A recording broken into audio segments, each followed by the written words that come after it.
কারীমের মধ্যে আল্লাহ পাক ইরশাদ করেছেন, ওয়াল্লাযীনা উতুল ইলমা দারাজাত, যাদেরকে ইলম দেওয়া হয়েছে, কোরআন হাদিস, কোরআন সুন্নাহর জ্ঞান দেওয়া হয়েছে, তাদেরকে আল্লাহ পাকের পক্ষ থেকে বিশেষ এক মর্যাদা দেওয়া হয়েছে। যালিকা ফজলুল্লাহি ইউতিহি মান ইয়াশা, এই ইলমের দৌলত, এটা আল্লাহ পাকের বিশেষ এক অনুগ্রহ। ইউতিহি মান ইয়াশা, এটা আল্লাহ যাকে পছন্দ করেন শুধু তাকেই দিয়ে থাকেন। ইলমের দৌলত, কোরআন সুন্নাহর গভীর জ্ঞান, এটা সবাই পাবে না। যাদের কপাল ভালো তারাই এটা পেয়ে থাকবে। সমাজে সবাই মন্ত্রী হতে পারে না। দুনিয়াবি দৃষ্টিকোণ থেকে সবাই শিল্পপতি হতে পারে না। সবাই ওসি আর ডিসি হতে পারে না। যাদের দুনিয়ার ক্ষেত্রে ভাগ্য ভালো তারা এই সমস্ত পদ পেয়ে থাকে। আর ইলমের মর্যাদা সবার ঊর্ধ্বে, সকলের ঊর্ধ্বে, সব কিছুর ঊর্ধ্বে। ওয়াল্লাযীনা উতুল ইলমা দারাজাত, যাদেরকে এই ইলমের জ্ঞান দেওয়া হয়েছে, আল্লাহর পক্ষ থেকে তাদেরকে অনেক বড় মর্যাদার আসনে বসানো হয়েছে। এখন আমরা হতভাগা, আমরা বুঝি না, আমরা কপাল পোড়া। এক সময় মানুষ এমন ছিল, হীরা চিনত না। হীরা, এক এলাকার মানুষ হীরা চিনত না, তো তাদের আশপাশে হীরা পড়ে থাকতো। হীরার উপরে বসে প্রস্রাব পায়খানা করত, হীরার খণ্ড, স্বর্ণের এরকম।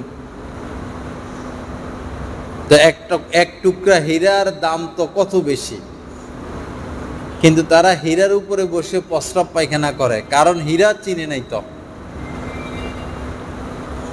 তো যারা বাস্তব অর্থে হক্কানি আলেমে দ্বীন বুঝে চিনে, তারা ঠিকই মর্যাদা করে। আর যারা একজন আলেমকে সম্মান দেখাবে, একজন আলেমকে মর্যাদা দিবে, আল্লাহ পাক তাদেরকেও ইজ্জতওয়ালা করবেন, তাদেরকেও সম্মানিত করবেন। যুগ যুগ ধরে যে সমস্ত রাজা বাদশাহ আলেমদের সমন্বয়ে রাষ্ট্র পরিচালনা করেছেন, আলেমদের থেকে পরামর্শ নিয়ে নিয়ে, ওই রাজা বাদশারা পৃথিবীর ইতিহাসে বড় ব্যক্তি, বড় মানুষ।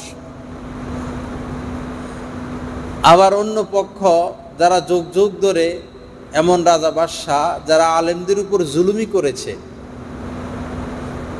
তাদেরও ইতিহাস আছে, কিন্তু ওই ইতিহাস নিন্দনীয় ইতিহাস, ঘৃণিত ইতিহাস। ওই রাজা বাদশাদেরকে কেউ সম্মান করে না, সম্মান দেয় না।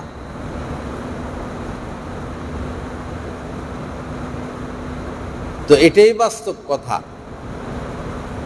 সম্মানিত ব্যক্তিকে সম্মান দিতে পারা, এটা ভদ্রতার আলামত।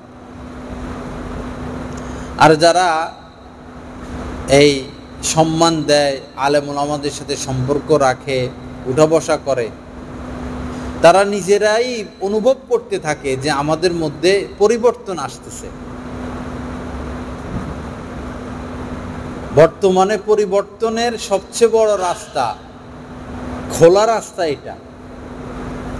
হক্কানি আলেম খোঁজা এবং তাদের খেদমত করা, তাদের সোহবতে যাওয়া, তাদের সাথে বন্ধুত্বতা করা, উঠা বসা করা, সময় দেওয়া, আসা যাওয়া। একজন ব্যবসায়ীর সাথে 10 মিনিট বসলে আমাদেরও ব্যবসা করতে মন চায়। বড় বড় ব্যবসায়ী যারা, যদি কোনো কারণে 10 মিনিট কথাবার্তা হয়, তো আমাদের মাথায়ও ব্যবসা আসে, এমনি এমনি ব্যবসা করা যাবে। আবার যারা রাজনীতি করে, কোনো কারণে তাদের যদি সহবতে যাওয়া হয়, তা আমাদের মাথায়ও রাজনীতি আসে। তদ্রূপ যারা আখিরাতমুখী, আল্লাহমুখী, গুনাহমুক্ত থাকেন, আমরা যদি হিম্মত করে তাদের কাছে যেতে পারতাম, তাদের কাছে বসতে পারতাম, তাদেরকে অনুসরণ করতে পারতাম, তাদেরকে ভালোবাসতে পারতাম, তো আমাদের মধ্যেও এই স্বচ্ছতা আসতো, আমরাও দিনমুখী হইতাম। সাহাবায়ে কেরামের মধ্যে সকলের মর্যাদা সমান না। সকলের উপরে হযরতে আবু বকর, এরপরে হযরতে আলী, এরপরে হযরতে ওসমান, এরপরে হযরতে ওমর দ্বিতীয়, এরপরে হযরতে ওসমান চতুর্থ হইলেন হযরতে আলী রাদিয়াল্লাহু তাআলা আনহু, এরপরে আব্দুল্লাহ ইবনে মাসউদ রাদিয়াল্লাহু তাআলা আনহু, আশরায়ে মুবাশশারা হযরতে বেলাল। মর্যাদার দিক থেকে সবাই সমান না। তো হযরতে আবু বকর সিদ্দিক রাদিয়াল্লাহু তাআলা আনহু পৃথিবীর সমস্ত মানুষদের মধ্যে শ্রেষ্ঠ মানুষ। তো তার এই মর্যাদা কেন হলো? তিনি কি কোটি কোটি টাকা আল্লাহর রাস্তায় খরচ করেছেন? অত সম্পদ তো তার ছিল না। তিনি তো এমনও না যে সারা রাত ইবাদত করেছেন, সারা জীবন রোজা রেখেছেন, এমনও না। তার এই মর্যাদা হলো, তার এই মর্যাদার সবচেয়ে বড় কারণ হলো তিনি সবচাইতে বেশি রাসূলের সোহবত পেয়েছেন, সবচাইতে বেশি। মক্কায় যেদিন আল্লাহ রাসূল বলেছেন, আবু বকর আমরা হিজরত করব, আমরা হিজরত করে মদিনা যাব, এতটুকুই বলছেন। তুমি আর আমি হিজরত করব। এখন হিজরত করতে তো কত কিছু লাগবে, উট লাগবে, রাহাবার লাগবে, পথ খরচ লাগবে। আল্লাহ রাসূল তো এতটুকু বলেই শেষ করলেন। হযরতে আবু বকর সিদ্দিক রাদিয়াল্লাহু তাআলা আনহু উটের ব্যবস্থা করলেন, রাহাবরের ব্যবস্থা করলেন, খরচের ব্যবস্থা করলেন, এবং বলছেন প্রস্তুত থেকো। এমন প্রস্তুত থেকেছেন যে ওই দিনের পর থেকে তিনি আর রাত্রে ঘুমান নাই, আর তিনি পিঠকে বিছানায় লাগান নাই। কারণ কি? কারণ কখন আল্লাহ রাসূল এসে আমাকে ডাক দেয় যে আবু বকর চলো, আর আমি যদি ওই সময় ঘুমিয়ে থাকি, আমার যদি ঘুম থেকে উঠতে দেরি হয়, তো রাসূল তো কষ্ট পাবেন।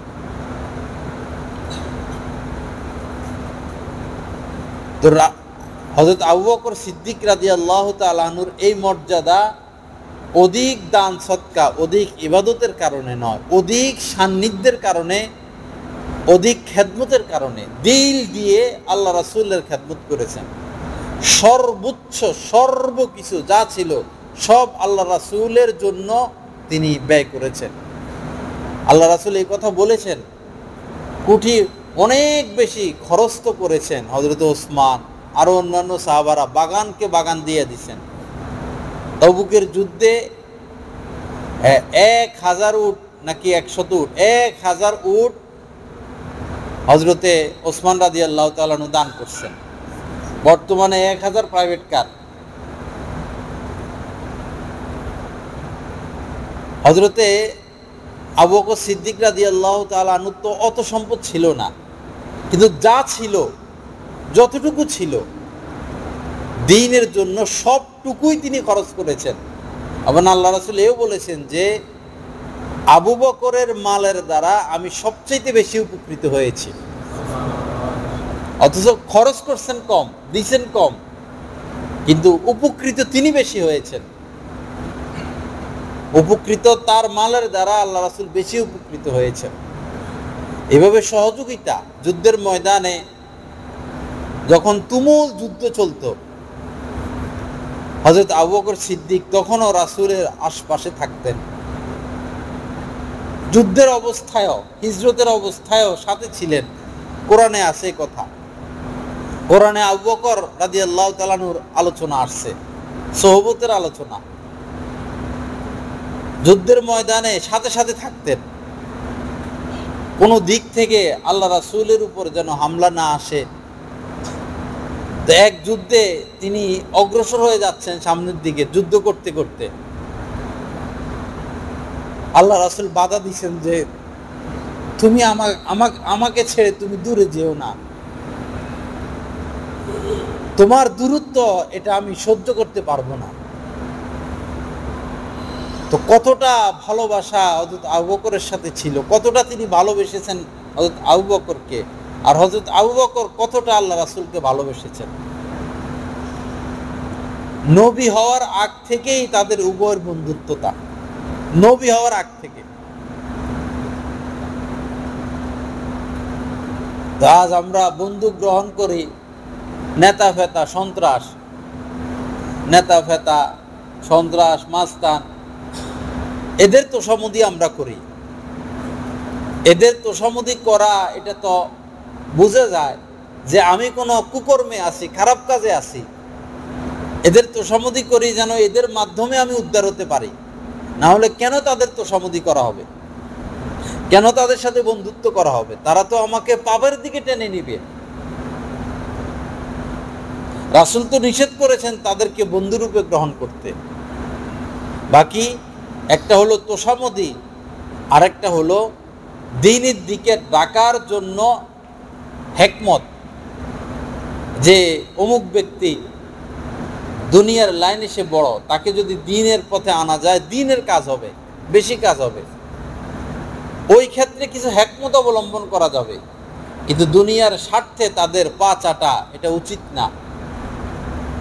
তারা দুনিয়াতেও আমাদের ক্ষতি করবে, মৃত্যুর পরে তারা চরম দুশমন হয়ে দাঁড়াবে, দুশমন হয়ে যাবে, বন্ধুত্ব আর থাকবে না।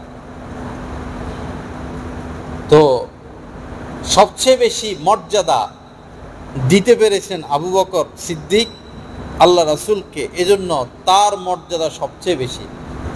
স্ত্রীদের মধ্যে সবচেয়ে বেশি খেদমত করেছেন, সহযোগিতা করেছেন, খেদমত বুঝেছেন আম্মাজান আয়েশা, এজন্য স্ত্রীদের মধ্যে তার মর্যাদা বেশি, তাকে বেশি আল্লাহ রাসূল ভালোবেসেছেন। আম্মাজান হযরত খাদিজা রাদিয়াল্লাহু তাআলা আনহার ইন্তেকালের পরে। তো এজন্য ভুল পথে অগ্রসর না হওয়া, সময় অনেক নষ্ট হয়েছে আমাদের, দুনিয়া কামাইতে কামাইতে এই চাহিদা আর শেষ হবে না, এই চাহিদা শেষ হবে না। এই ব্যবসায় লাভ, এই ব্যবসায় ক্ষতি, এই লাখপতি, এই ঋণী, এটা জোয়ার ভাটার মতো, জোয়ার ভাটা। সারা জীবন জোয়ারের আশা করলে হবে না, ভাটা তো আসবে, আর সারা জীবন ভাটাও থাকবে না। তা আমাদের উচিত আখিরাতের জন্য একটু সময় ব্যয় করা, আল্লাহওয়ালা হওয়া, আল্লাহকে পাওয়ার চেষ্টা, আল্লাহকে ভালোবাসার চেষ্টা, আল্লাহর প্রেম, আল্লাহর ভালোবাসা লালন করা। ওয়াল্লাযীনা আমানু আশাদ্দু হুব্বান লিল্লাহ, আল্লাহ পাক বলেছেন যারা মুমিন তারা তো আমার প্রেমে ছটপট ছটপট করবে, পাগল পারা থাকবে। ঘুরে ফিরে তাদের মুখে আমার কথা, ঘুরে ফিরে তারা আমার কাজে ব্যস্ত।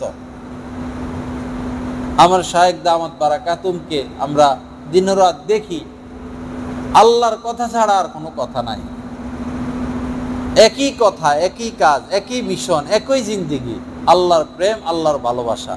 শত শত কবিতা আল্লাহর ভালোবাসা, আল্লাহ রাসূলের ভালোবাসা, বয়ান শত শত হাজার হাজার বয়ান, আল্লাহর প্রেম, আল্লাহর ভালোবাসা, জিন্দেগিটাই আল্লাহর প্রেম, আল্লাহর ভালোবাসা। তো তারাও আল্লাহর দরবারে দাঁড়াবে গিয়ে, আমরা হতভাগারাও দাঁড়াবো। কে কেমন পুরস্কার পাবে, তার পুরস্কারটা কেমন হবে? কেউ বিসিএস পাশ করে দাঁড়ালো চাকরির জন্য, আর কেউ 1-2 পাশ করে চাকরির জন্য দাঁড়ালো, দুজনের চাকরি সমান পাবে? বিসিএস যে ক্যাডার সে তো হয়তো বিসি হবে, সে ম্যাজিস্ট্রেট হবে, সে হয়তো এই বড় কোনো মর্যাদা পেয়ে যাবে, আর যে 1-2 পড়লো তারা তো হয়তো দারোয়ানের চাকরি দিবে। দারোয়ানও মেট্রিক পাস না করলে দারোয়ানের চাকরি জুটে না। সে হয়তো দারোয়ান, হয়তো সুইপার, হয়তো পিউন। তা আল্লাহওয়ালারা আল্লাহর দরবারে এই বিসিএস ক্যাডারের ন্যায় দাঁড়াবে, আর আমরা হতভাগারা 1-2 পাস করে দাঁড়াবো দুনিয়ার ধান্দা ফান্দা নিয়া। তো উভয়ে সেই দিন আল্লাহর বিচারে উভয় সমান পাবে না। যে যতটুকু প্রাপ্য ততটুকুই পাবে আমল অনুযায়ী, পরবর্তী বিষয়। এজন্য সেটা আসল, এটা নকল। এটা আর কয়দিন, কারে করুণা ধরে আর কে মরে, কখন অ্যাক্সিডেন্ট হয়, কখন হার্ট অ্যাটাক হয়, কখন ব্রেন স্ট্রোক হয়, কখন গাড়ি অ্যাক্সিডেন্ট হয়, কখন কে কারে গুলি করে মারে। মৃত্যু অনিশ্চিত মুহূর্তে চলে আসবে। মৃত্যু এসে গেলেও জিন্দেগি শেষ। এখন আসল পথে আমি পা দিলাম। এজন্য সে জায়গায় যেন আমরা ব্যর্থ না হই, আসল জিন্দেগিতে যেন আমরা সফল হই, কামিয়াব হই। আল্লাহ পাক আমাদেরকে তৌফিক দান করেন। এজন্য বেশি বেশি সোহবত, আল্লাহ ওয়ালাদের সোহবত। যত বেশি সোহবত পাওয়া যাবে, মন তত গলবে, মন তত নরম হবে, মন তত আখিরাতের প্রতি ঝুঁকবে।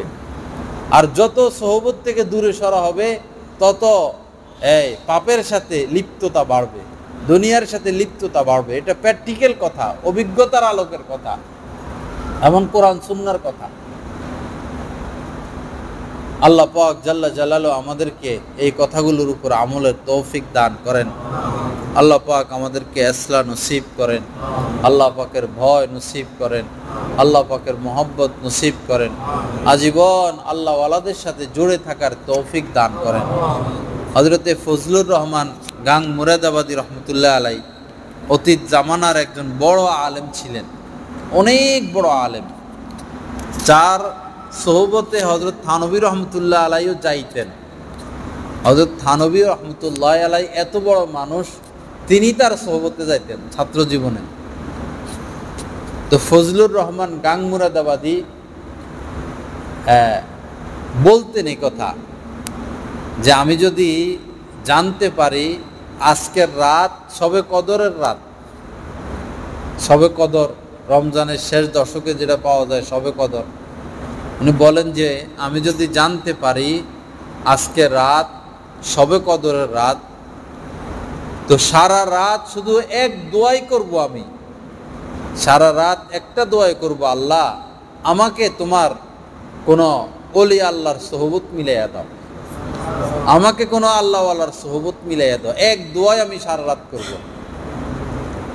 সোহবত সান্নিধ্যের দাম এত বেশি, কিন্তু সেটা এখন লয় প্রাপ্ত ক্ষয় প্রাপ্ত, কোনো আলোচনা নাই, কোনো গুরুত্ব নাই, যার যেমন মন চায় সে তেমন চলে। এই কারণেই এত ফিতনা। নিজে কারো ছায়ার অধীনে থাকা, যখন তুফান আসে, বড় বড় গাছ আছে, ছোট ছোট গাছও আছে, তুফান আসলে বড় গাছ ভাঙে, ছোট গাছ ভাঙে না। বট গাছের নিচেও তো কিছু ছোট ছোট গাছ আছে, বড় আম গাছ, ছোট আম গাছের নিচেও কিছু গাছ আছে, আম গাছ ভাঙে, ছোট গাছ সাধারণত ভাঙে না, কারণ সে বড় গাছের ছায়ায় আছে, আশ্রয় আছে। আমরা যদি আমাদের থেকে বড় যারা দ্বীনি লাইনে, তাদের এরকম আশ্রয় থাকি, ছায়ায় থাকি, তো এই যে ফিতনার ঘূর্ণিঝড়, নাফরমানের ঘূর্ণিঝড়, এই নাফরমানের ঘূর্ণিঝড় থেকে, তুফান থেকে আমরা বাঁচতে পারবো। আল্লাহ পাক আমাদেরকে বুঝার তৌফিক দান করেন। আল্লাহ পাক আমাদের সকলকে ইসলার তাসকিয়া নসিব করেন। ওয়া আখির দাওয়ানা আলহামদুলিল্লাহি রাব্বিল আলামিন ওয়া সাল্লাল্লাহু আলা নবিয়িল কারীম।